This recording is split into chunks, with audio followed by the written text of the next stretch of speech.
avail themselves this wonderful afternoon. And as the chair of the CFO, I'd like to welcome each and every member. Let us acknowledge the members present in this meeting. And the first is our secretary, who will be taking minutes as we go along, alongside our members, Masharia, and Brian Kajuki. And before we proceed, I'd first like for us to set a roadmap for our trajectory and how we handle this. And with that, we are going to set our agendas for the issues that we are going to discuss. Today we look into drug abuse among teenagers.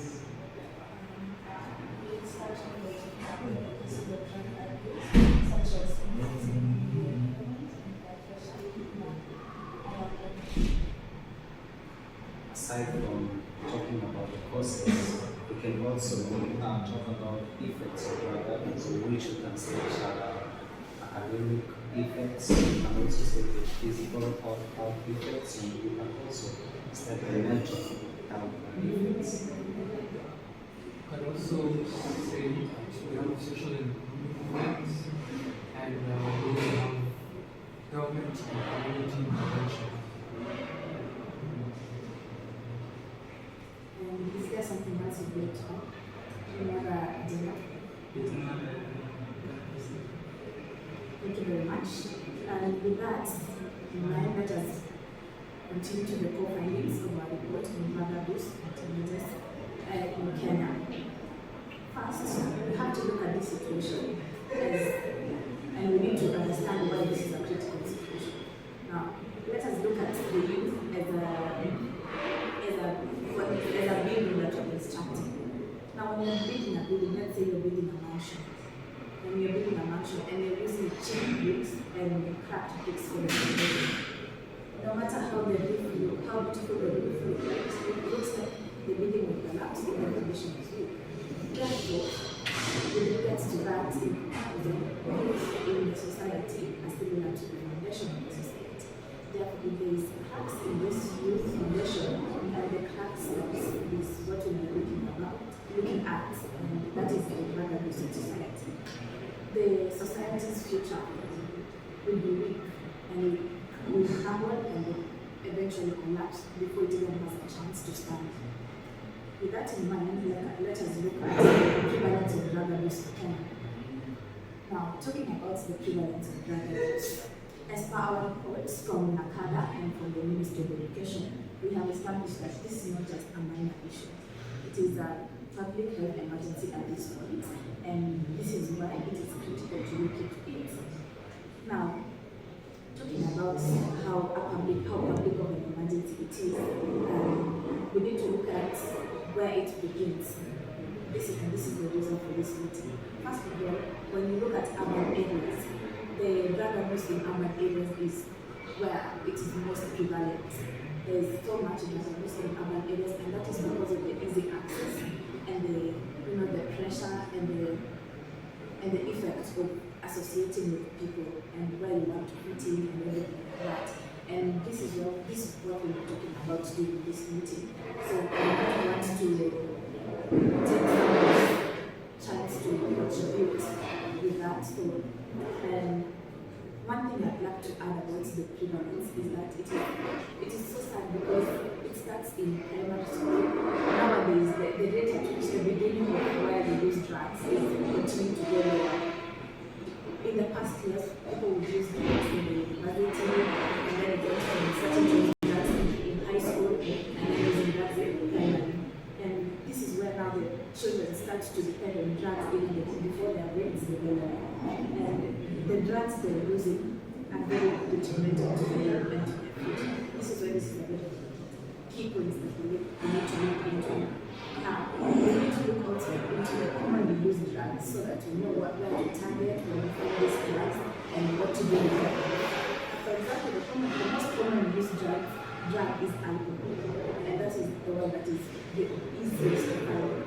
Like, imagine any drug, and alcohol is the easiest. There are so many available in stores for anyone to go into.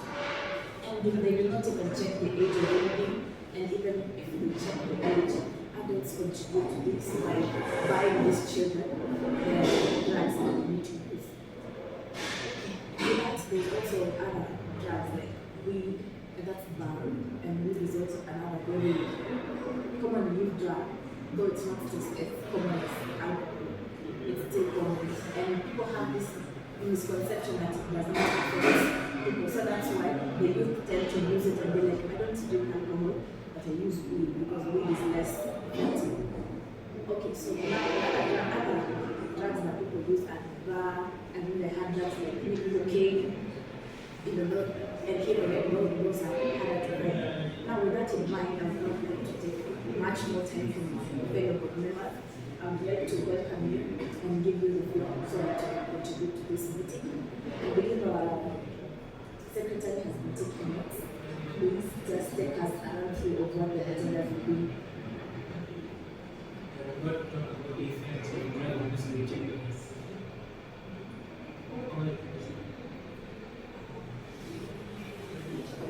I was saying that this is what in terms of procedure of drivers, we find that there are several factors that contribute to teenagers and youths starting to use drugs. Factors such as poor mental supervision, peer pressure, family environments, influence in schools, among others, contribute to teenagers starting to use drugs, to abuse drugs. We talk about influence in family environments and peer pressure. We find that in our family conflict, so the children, when they grow up, they tend to find comfort in drugs. They tend to use drugs and peer pressure. We find that students, youth and teenagers want to be accepted into social groups, and they do not want to be rejected by their peers. So they end up accepting into life. They end up accepting that pressure is what she said. Most communications abuse, as she said, alcohol, bans, mirror, these are ones that are most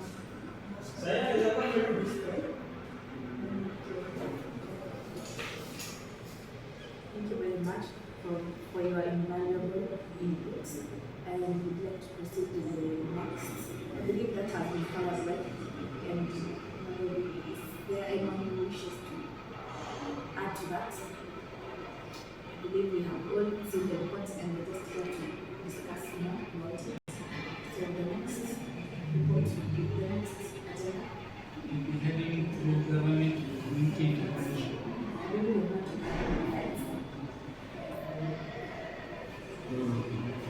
Now, in the effects of drug abuse, we found that there are several effects of drug abuse. The main one is health effects, of which you find like the youth who was taking drugs, for example, can get ulcers, can get weak immune system. Also, can maybe be blind, for example, one who's taking chana, who's taking musa, who's taking other sorts of cooked alcohol, which cause a major influence on the health sector and the personal organism. And also, we can also look into mental health, where you find, like, for example, if one started to take drugs when he was young, when it becomes, for example, if you take cocaine, it can make you mad. That's why you find many people or many youths who take these hard drugs, for example, cocaine, heroin, they cause some sort of mental illness, like one becomes insane. And also, you can also see the other effect of drug abuse is academic. there's this pressure where you find most high schools and also universities that if you take weed, you become much smarter. That affects the performance of a student because you find he or she will not learn because he or she depends on the drug or maybe the weed he or she has taken. And when you find someone has relied too much on has relied on the drug he or she has taken, he does not really. He depends mostly on that drug which he has been influenced by his friends or her friends. Yes. Those are the effects. Maybe there is an addition. And for me, I will be checking on that and refreshing what is there. So I'll start with social and economic effects. Study shows that drug abuse contributes to family conflict, crime, violence, sexual behavior, unemployment, and reduced productivity. This causes family often to spend substantial amounts of money on treatment and rehabilitation, creating an additional economic burden on them. Adding on that, there is government and community interventions, which there is macadam, schools, communities, and healthcare, which providers conduct awareness campaigns, counseling, rehabilitation, and enforcement of drug laws. Although access to affordable treatment remains limited. The evidence review shows that the prevention which is more effective to the people, which includes families, schools, community organizations, religious organizations, and etc. Work together. Early identification of risk learners, which includes high school education, peer counseling, sports and mentorship programs, improve mental health services, strict enforcement of laws against sale of alcohol, and drug to minors, and sustain public awareness campaigns are essential in reducing substance abuse. Continued research and regular service are necessary to monitor the trends and evaluate the effectiveness of intervention. I will conclude from there. Thank you very much for your inputs. And I believe someone has something to say. Come to the conclusion part, we found that drug abuse is a major problem facing teens among African that affects health, education, and the society. Reducing of substance abuse requires a combined effort from parents, school, healthcare, and the education services. Into the regulatory part, the government should increase funding for guidance and counseling services, strengthen education programs in all schools, enforce laws prohibiting sales of alcohol, tobacco, and drug use, creation of rehabilitation services in the country, create employment in sports for young people. Thank you very much. I appreciate your insights and your contributions today. And those are very valuable insights, and I am glad that you came to this conclusion. Now, as the saying goes, actions speak louder than words, and talk can be empty. So, now that we have the report, we need to ensure that every step, every recommendation that we have put in place in this report, it has actually been established and it actually works and it's actually put in place, so that we can ensure that we have feedback from this. We cannot just be identifying a problem without starting the problem. And if there is any other business, I believe someone can raise an issue. Okay, or any other business, I believe maybe we clients later in future, at a future date, and see the effects of what they have implemented. So with that, we think about having an additional one. I have an additional idea as a business or burning issue.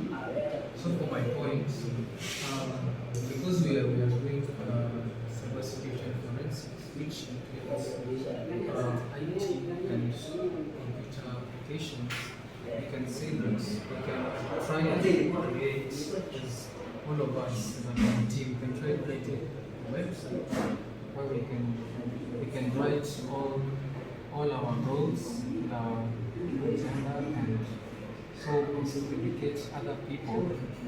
For people who visit our website, they're able to educate themselves on issues about drugs that includes its effects, solutions to maybe quit if someone is struggling to quit it. You can also say the bad disadvantages of it, and there also the misconceptions and myths. In addition to that, we can try and create social media, example Instagram and Facebook, X, where we can create our page, where we can put all our posts about it and try and advertise to the algorithms, Instagram, or small pages, advertise, and people just get to see it and follow and keep getting updated on what our goal is. Yes, so that's my business for now.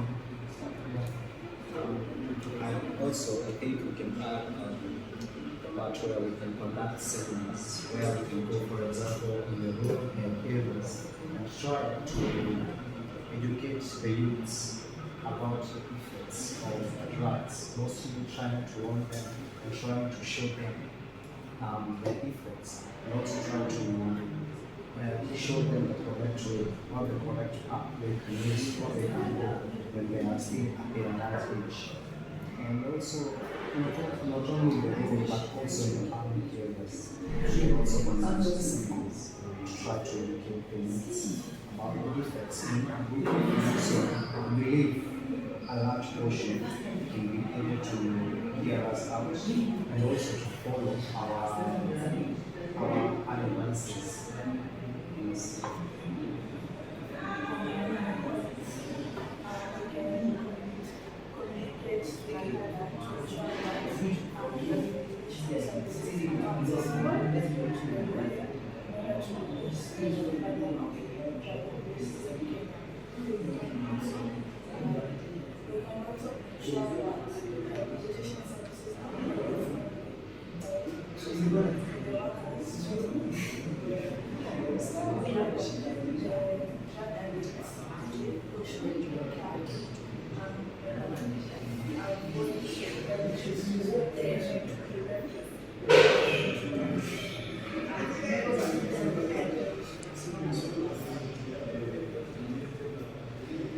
Also, we should, those who are affected by drug abuse activities should be accepted by the community and be visited because they can share.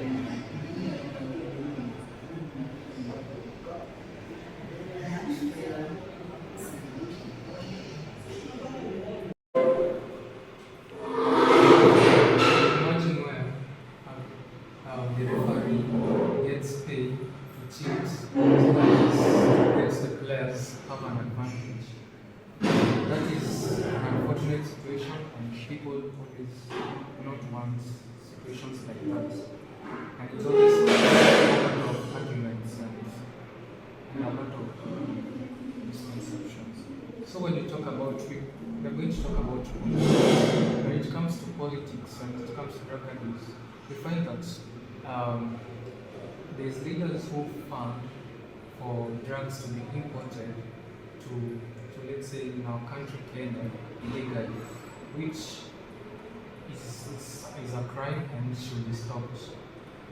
And for it to be stopped, we need people to have resources